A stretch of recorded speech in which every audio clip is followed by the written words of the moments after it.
નમસ્કાર. વિડીયોના માધ્યમથી જાહેર જનતાને આપણે દેખાડવા માંગીએ છીએ કે જ્યારે જ્યારે વરસાદ પડે છે ને ત્યારે ત્યારે તંત્રની જે પોલ છે એ ખુલ્લી થાય છે. આવી જ રીતના તંત્રની પોલ દર વર્ષે જે વડોદરા જિલ્લા અને આણંદ જિલ્લાને જોડતો જે પાદરા અને ગંભીરા બ્રિજ, જે પાદરા આણંદને જે રસ્તો જોડે છે, હજારોની સંખ્યા પર અહીંયા જે ભારદારી વાહનોની અવર જવર થાય છે. અને પાદરા તાલુકા અને આણંદ તાલુકાની અંદર તમે જુઓ કે આ બ્રિજ એકમાત્ર એવો બ્રિજ છે કે જ્યાંથી તમામ બંને જિલ્લાને જોડતા તમામ વાહનો અહીંયાથી પસાર થાય છે.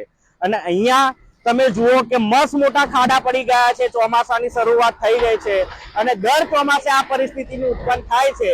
દર ચોમાસે અવાજ ઉઠાવવો પડે છે અને દર ચોમાસે આ બ્રિજ આવી જ હાલતમાં રહે છે અને દર વર્ષે ખખડધજ વધારે થતો જાય છે.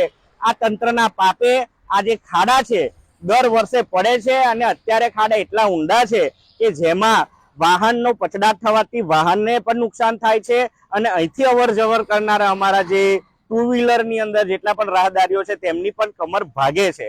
આ તંત્રના પાપે સત્તા પર બેઠેલા જે નેતાઓ છે, જે પ્રતિનિધિઓ છે, આ તેઓના કામની નિશાની છે કે જે જનતાના વોટની માંગણી કરીને સત્તા પર તો બેસી જાય છે પણ એમનો વિકાસ થાય છે પણ એ જનતાને આપે છે શું?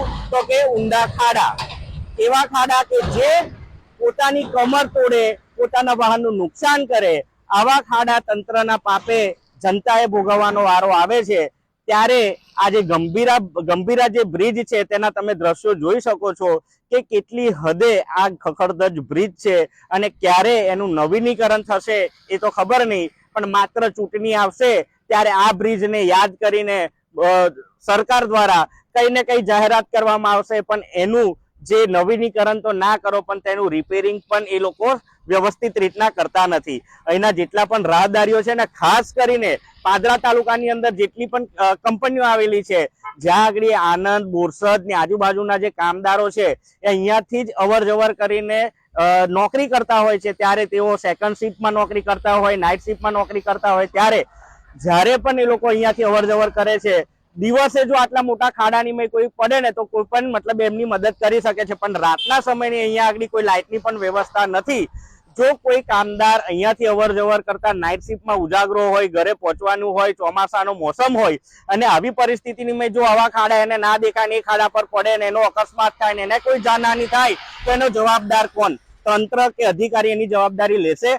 માટે તંત્રએ જાગવું પડશે ને આ બ્રિજ પર જેટલા પણ ખાડા પડ્યા છે તેની જો આ બ્રિજનું નવીનીકરણ ના થાય ત્યાં સુધી તમે વરસાદની સિઝનમાં તો તમે આ ખાડાને પૂરવાની તો પ્રયત્ન કરો. માત્ર તમે તમારી તિજોરીઓને પૂરવાના, તિજોરીઓને ભરવાના જે ધંધા કરો છો એને હવે બંધ કરો અને પ્રજાએ તમને જંગી જેવી બહુમતીથી જીતાડ્યા છે ને એવી જ રીતના જનતાને પણ સારા રોડ રસ્તા આપો અને એમને હવે આવા ખાડામાંથી જે એમની કમર તૂટે છે ને એમાં એમને રાહત આપો. વિકી શ્રીમાળી, હકની